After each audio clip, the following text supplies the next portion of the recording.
Aujourd'hui, j'aimerais te parler de création de contenu qui dure et qui perdure dans le temps. C'est important que tu crées du contenu evergreen, donc du contenu qui n'est pas périmable.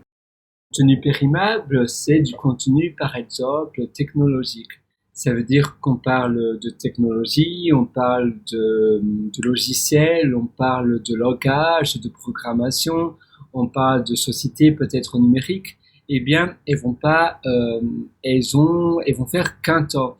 Ça veut dire qu'elles sont seulement temporaires.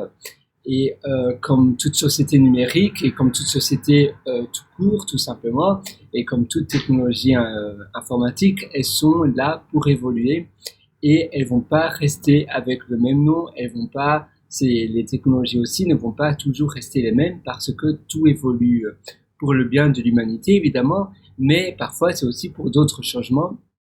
Et c'est pour cela que si tu crées du contenu, voilà, si tu as l'ambition de créer du contenu intemporel, tu dois vraiment éviter et bannir tout ce qui est technologique. Deuxièmement, essaie de favoriser au maximum le texte. Ne fais pas du contenu vidéo parce que la vidéo évolue. Maintenant, il faut même faire des vidéos en 4K parce que en 4K pardon parce que la vidéo avant on faisait des vidéos en 720p et ça allait très bien. Maintenant même du 1080p c'est déjà limite et cela évolue, la technologie vidéo évolue très vite. L'audio et les textes sont finalement des technologies très stables et existent depuis très longtemps et c'est pas prêt de disparaître. Et le texte, ça a l'avantage aussi de pouvoir le mettre un peu partout, le transformer facilement, le mettre dans d'autres contenus. Tu peux aussi le transformer en contenu audio également, en faisant appel à un orateur, et vice-versa. Les contenus audio peuvent aussi facilement être retranscrits. Par contre, le contenu vidéo, s'il est vraiment fait en vidéo et que les personnes qui regardent ton contenu doivent voir la vidéo, sinon ça n'a pas vraiment de sens, et bien là, ça va périmer. Une autre chose, c'est vraiment d'essayer de bannir tout ce qui est référence, tout ce qui est marque, etc. parce que ça évolue. Enfin, l'habillement. L'habillement, c'est très important de s'habiller avec plus ou moins un style classique parce que le style vestimentaire évolue très vite. Par exemple, si tu regardes des photos de tes parents, comment ils étaient habillés, quand ils étaient jeunes, quand ils avaient dans les 20-30 ans, eh bien, tu vas halluciner. Maintenant, on voit vraiment que c'est vraiment démodé. Si tu regardes des vieux films, tu vas voir, c'est exactement pareil. Les personnes s'habillaient différemment. La même chose pour les voitures, parce que les voitures aussi, c'est des choses qui évoluent. Même la même chose pour des habitations, parfois. C'est pour cela que tu dois vraiment éviter cela. Si tu veux vraiment faire du contenu evergreen, donc du contenu qui est impérimable, et si tu as l'ambition de recycler aussi ton contenu, c'est important d'essayer de bannir tout ça et de ne pas utiliser tout ce qui est référence, de ne pas utiliser tout ce qui est langage aussi et les expressions. Il y a des expressions qui n'existent plus de nos jours et vice-versa, il y aura des nouvelles qui existent et puis qui repartent, etc.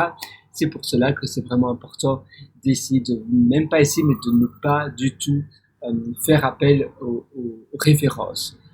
Tout ce qui est formation aussi sur les PC, comment utiliser un Mac, comment utiliser un Windows, comment utiliser un iPhone, tout ça, c'est voué évidemment à être périmé ou bien tu devras tout le temps créer du contenu à nouveau, du nouveau pour de nouvelles versions, mais tu pourras jamais republier ton contenu déjà existant.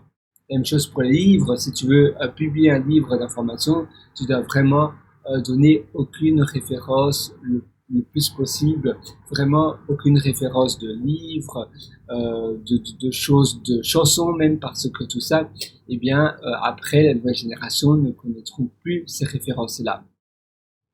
Une autre chose aussi qui est d'ailleurs très importante, si tu veux vraiment faire du contenu impérimable, du contenu quand même dans 20 ans, dans 30 ans, tu pourras toujours le republier, le recycler, c'est assez important de voir qu'est-ce qui va se démoder et de voir qu'est-ce qui ne va pas se démoder. Et la meilleure façon, c'est de voir il y a 30 ans qu'est-ce qui existait déjà et qui est tout à fait valable maintenant. Par exemple, les livres. Il y a 50 ans, qu'est-ce qui existait déjà et qu'est-ce qui existe encore maintenant. Le jardinage, la médecine, même la médecine, ça évolue. Mais le jardinage, bon, maintenant, il y a des méthodes différentes de jardiner, mais ça reste similaire. Même la construction, ça a changé. Le livre, par contre, il reste assez constant. Tout ce qui est, par exemple, les balades, etc., oui, c'est bien, tu peux faire un guide touristique, mais il faut savoir que les villes aussi changent moins vite, évidemment. Donc peut-être ça peut être une bonne idée, mais ça va changer quand même, souvent tous les demi-siècles ou même les quarts de siècle. Donc tous les, on va dire, 25 ans. 25 ou même encore moins, parfois ça va encore plus vite. La cuisine, c'est vrai que même les anciennes recettes, elles ont vraiment une cote, donc ça peut être assez intéressant. Si tu veux t'intéresser dans le domaine de la cuisine, oui, la cuisine est indémodable, j'ai envie de dire. Parce qu'il y a des recettes qui sont anciennes, mais il y a toujours des personnes qui en demandent et qui en redemandent. La même chose pour les meubles, etc.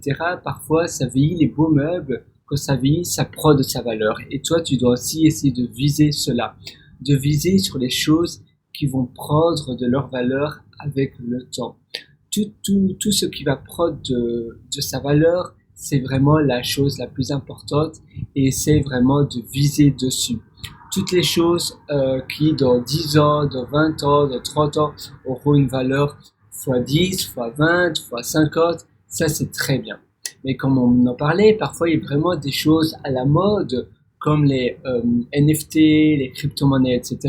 Mais dans 5 ans, dans 3 ans même, ça n'aura, voilà, ça changera. Il y aura quelque chose d'autre qui aura la nouvelle cote. C'est pour cela que c'est vraiment important de rester focus sur des choses qui sont vraiment sûres. Et bien ça, c'est vraiment les thématiques à aller dessus.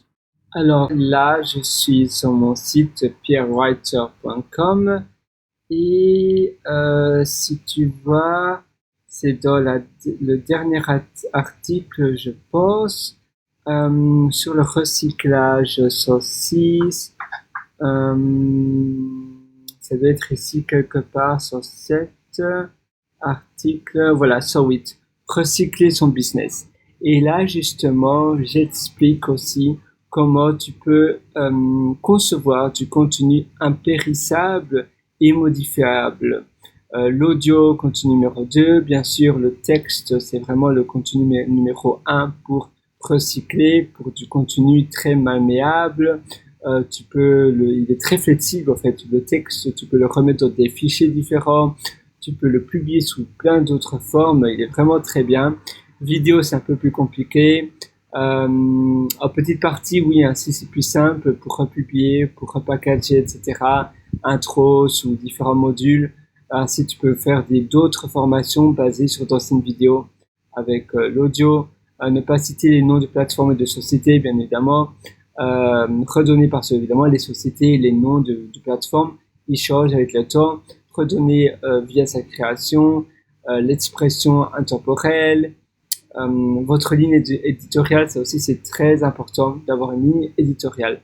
Voilà, tu peux toujours aller sur mon site donc pierrewriter.com et moi je te souhaite tout le meilleur pour ta création de contenu impérissable, la création de contenu indémodable et recyclable.